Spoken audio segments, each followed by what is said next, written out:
And the cost of by elections in this country is also pinching hard on the taxpayer. I was reading a report in the Daily Monitor. It is ranging between 4 to 6 billion of Uganda shillings, the amount of money the Electoral Commission has actually spent in the by-elections in Uganda.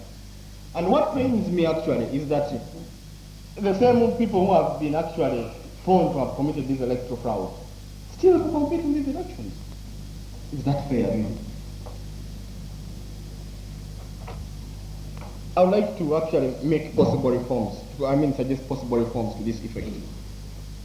That we should perceive an independent electoral commission or electoral management body. But what we mean, we are all talking about an independent, what do we mean by that? I think one, as a law student, is one thing I appreciate very much, the appointment of judges, how they are nominated, and how they can leave office. The president cannot dismiss a judge, but the president can dismiss the chairman of the electoral commission. So why don't we adopt the same strategy? In Kenya, judges and members of the court are actually scrutinized by the public. Members of the electoral commission should be scrutinized by public. The constitution in Article 60 provides that one shall be appointed as the chairman of the electoral commission by the president with approval of parliament if he has proven integrity. Which yardstick do you use to prove my integrity? I think the best mirror should be the public to that effect. The other suggestion I would make is that nomination of the members should be transparent. Substantial safeguards of entry into and exit from the electoral commission must be in place, not to be fired at the president's whim, though he is my party chairman.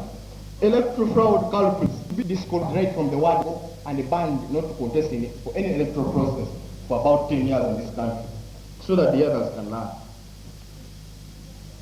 The cost of by-elections in this country and the cases lost by the Electoral Commission is an indictment on the current Electoral Commission, and therefore, Derek, you have the floor to take.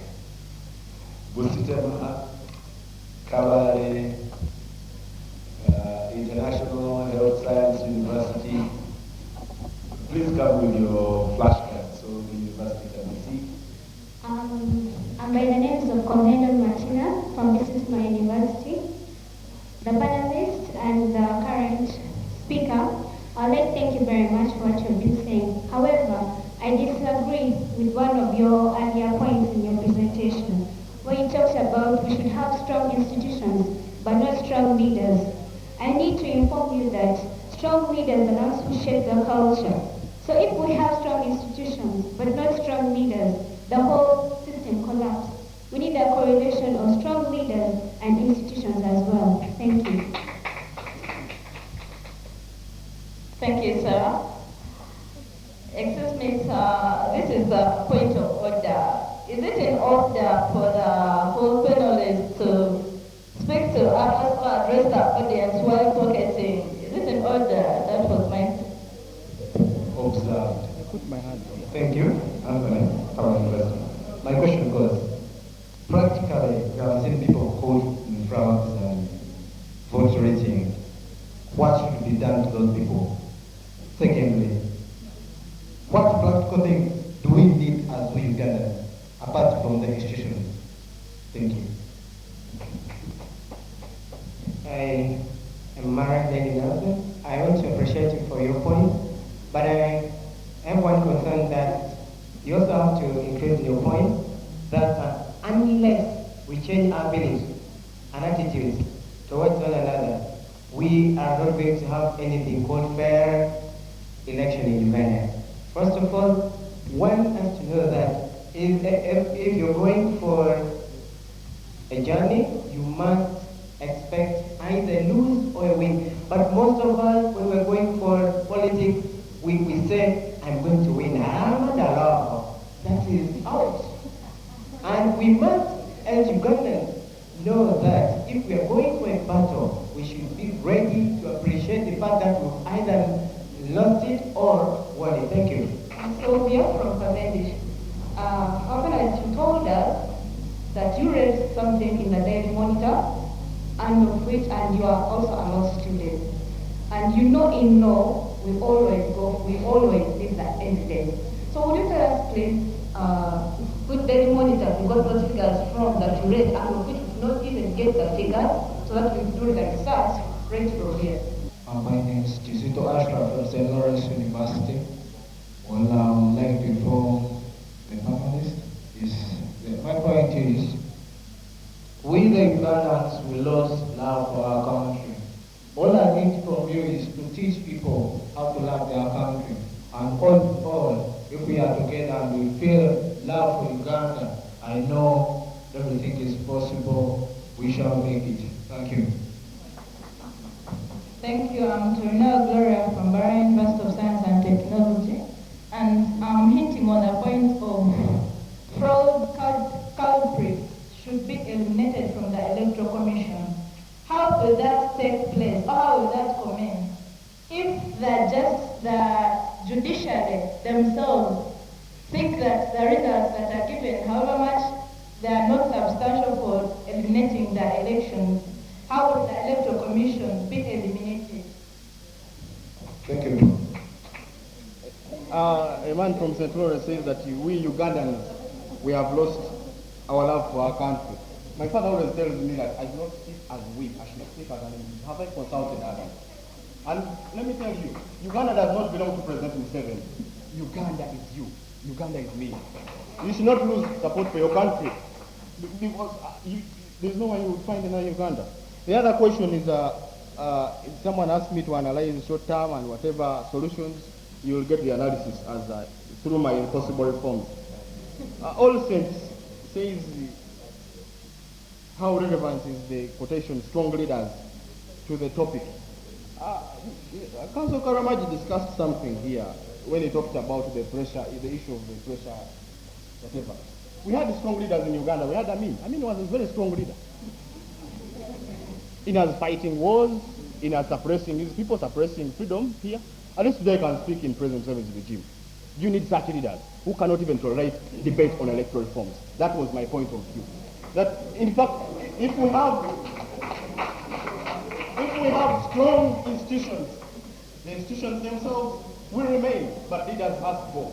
We must have, if President Museveni, the issue in Uganda today when you go to the villages, they said we are still voting President Museveni because of peace, because they feel he's a strong leader. But if he leaves in place a strong institution based on democratic principles, we can all be assured of this. You have barely room to go. The other question was attitudes towards each other. You see, we are all Ugandans. We need to have a positive attitude to our well-being. Apart from the institutions, they asked me for another solution. In America, civil society organizations don't end at lamenting or speaking about these issues. They sponsor, they do what they call lobbying. They sponsor members in the Senate, in Congress, to talk about these issues and legislate laws to that effect. It's high time to set up a constitutional governance in the 2016 Parliament. Send youthful individuals you have nurtured to fight for you.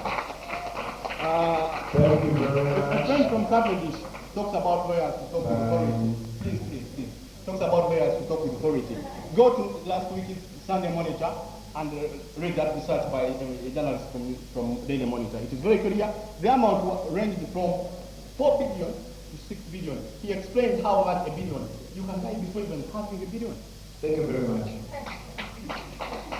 I recently asked a fellow, how come in countries like Ethiopia, where governments nearly collapse completely, you have an airline that still hangs in there and stands the test of time? And the answer was a shocker. I was told the airline was built on a business institution that is farmed. It is owned by a lot more people than the political leaders. They told me the politics is governed by strong men. The airline is governed by an institution.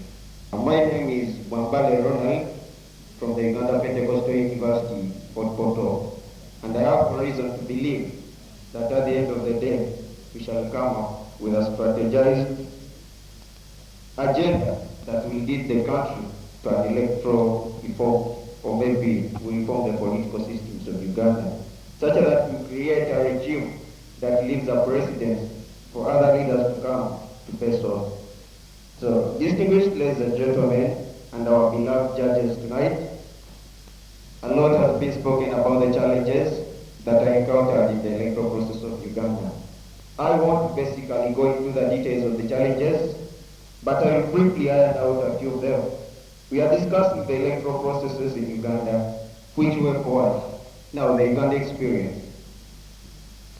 Article 1 provides for the sovereignty of the people of Uganda, and categorically, Article 38 provides for civic rights and activities, meaning that we as citizens of Uganda are having the mandate to always participate and play a role in the political and accountability of public affairs in Uganda. And that, ladies and gentlemen, should we look on without intervening in the issues that matter us? Not really. If not we, then who? And if now, when? This is the right time where we can come together, strategize a way forward on the electoral processes of Uganda, such that we have a nation that we shall all be proud of at the end of the day. Now, the way forward simply means the possible recommendations and maybe possible suggestions put across to resolve a prevailing unsatisfactory condition. Distinguished ladies and gentlemen, and our dear judges tonight, we have registered a number of shortcomings basing on the provisions of the 1995 Constitution of Uganda, basically Chapter 18. It gives Parliament the mandate to amend Article 60, Clause 1, such that it's in favor of the multi-party dispensation of government. There has been a contradiction amongst us. How can the Electoral Commission operate independently, yet it's appointed by the President and approved by Parliament? What's the way forward for that? Basically, we can begin the amending the Constitution, Article 60, Clause 1 in particular, whereby if it means constituting the Electoral Commission, let all registered parties, all registered political parties, take part in nominating those who are going to be vetted in Parliament, not only the President himself to appoint, because he's appointing an Electoral Commission that at the end of the day is going to evaluate you.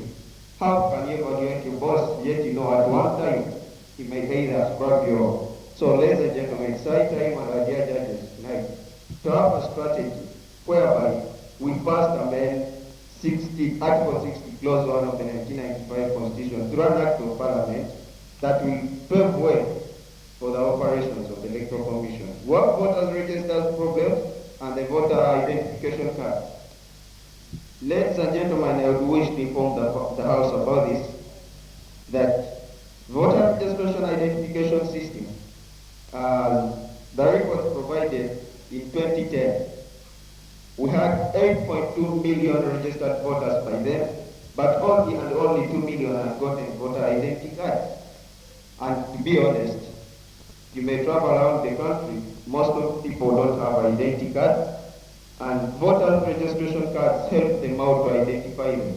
Even that most citizens of Uganda don't identify themselves simply because they don't have those voter registration cards, and it's the mandate of the Electoral Commission.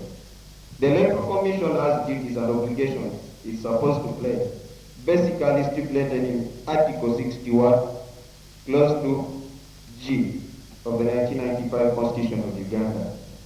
Citizens are supposed to be oriented about political activities such that they are in position to know their political rights and responsibilities. This should be an over and overtime program conducted by the Electoral Commission. But I'm now 23 years old.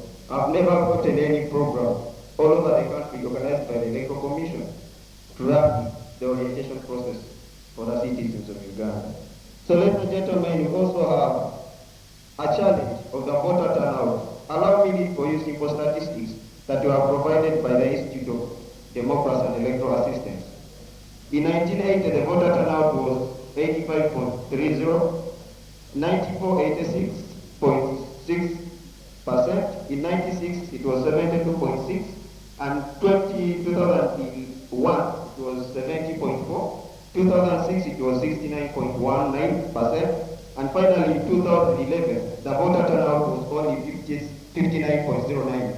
That means we are anticipating a decline of the voter turnout in Uganda in the next elections.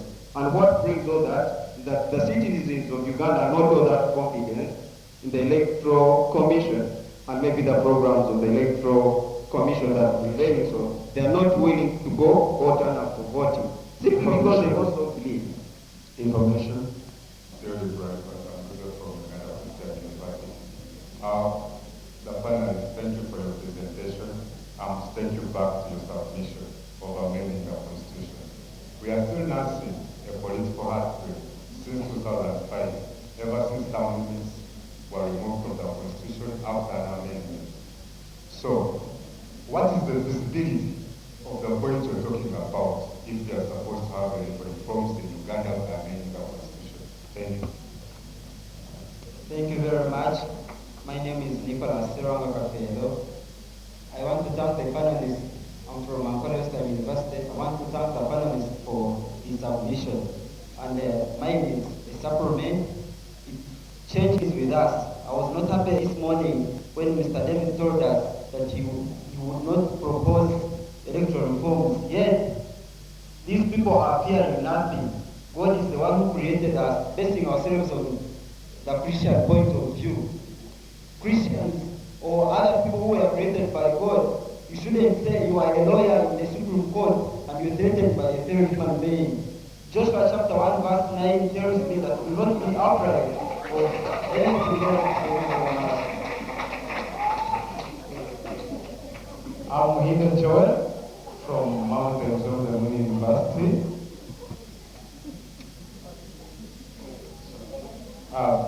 Mine is an inquiry. First of all, I would like to thank the panelists who has said the change, or when we have to change the constitution and twist it, because these people were going to vote. Don't you think they will be bored? Isn't it about the patriotism that we need to develop in ourselves, we the Ugandans, not putting all our eggs into one man? That's the electoral commissioner. The other issue is we all know that poverty and riches are offspring of souls. So we the Ugandans, we are the problem, not even the electoral commission. We need to be sensitized and take this information to the residents. Thank you. Thank you very much. Matanga Baker. The presenter and even the previous speakers, there's a point that I've been raising about appointment of the chairman of the Electoral Commission.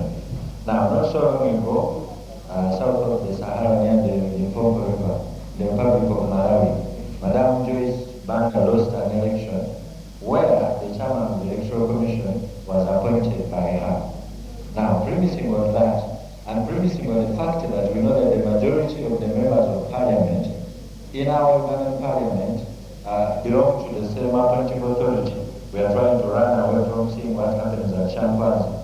I still find it, my mind still wants a more thorough explanation on how feasible the idea of saying if at all we change the appointing authority from the president to another group of persons, things will be better. Thank you. I'm Narada Alice, just one Royal University. The presenter informed you for the last election cycle, Uganda has had for each election cycle a set of electoral laws, which electoral laws have been passed at most of them at the last hour, giving the Electoral Commission and the participants little time either to resist or accept. That means Uganda's electoral laws